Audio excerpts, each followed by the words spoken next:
Sa iba pang mga balita nitong nakalipas na linggo, namahagi naman po ng mga titulo ng lupa si Vice President Jejomar Binay sa mga membro ng Pag-ibig Fund sa lalawigan ng Pampanga kahapon. Samantala, tinanggap din ni Binay ang $3 million na donasyon para sa pagpapatay ng mga tahanan ng mga sinalanta ng bagyong Yolanda. Narito ang report ni Noel Perfecto.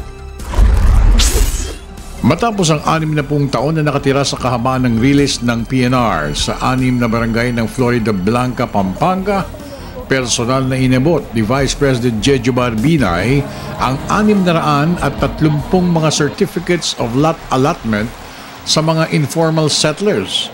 Ngayong araw na ito bilang patunay at katuparan sa matagal ng mithiin na magkaroon ng sarili at matatag na tirahan. Nauna dito ang pag-abot ng 1.5 milyong pisong halaga ng tseke para sa pagpapatupad ng survey works sa PNR properties along the release of Florida Blanca, Pampanga.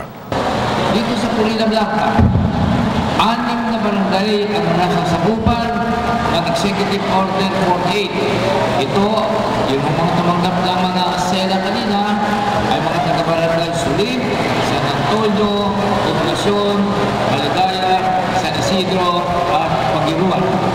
Kasama sa mga nabiyayaan ng SELO certificates para sa socialite housing sa naturang lugar ay ang mga informal settlers mula sa Florida Blanca. At dito rin inihayag ni ay ang susunod na mabibiyayaan ng 1,600 units sa may Guagua, Pampanga para naman sa mga nakatira sa resettlement sites sa nasabing lugar. Laking pasalamat naman ni Pampanga Governor Lilia Pineda sa mga ipinabot na biyaya ng pamahalang Aquino sa mga less fortunate families ng naturang area. Kung tawagin na yung certificate of lot allotment, itong mga nakatira dito, mga mahigit mga 50 taon na actually sa lupa. Tuloy-tuloy na pagtulong po ito yung pag-ibig. Ito yung mga lupa dati ng PNR. Samantala sa Subic Base naman, sinaksihan rin ni Vice President Binay ang ipinaabot na donations na $3 million para sa pagpapagawa ng 500 houses o 500 kabahayan para magamit ng mga Yolanda victims.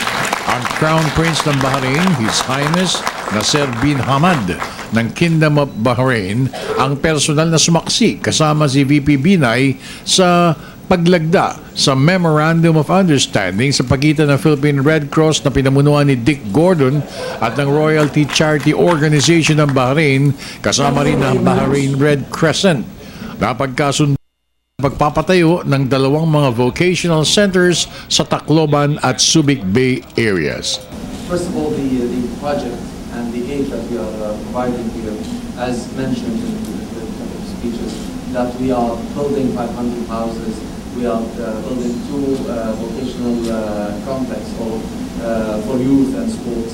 This is my part where I really encourage youth to be within a healthy lifestyle.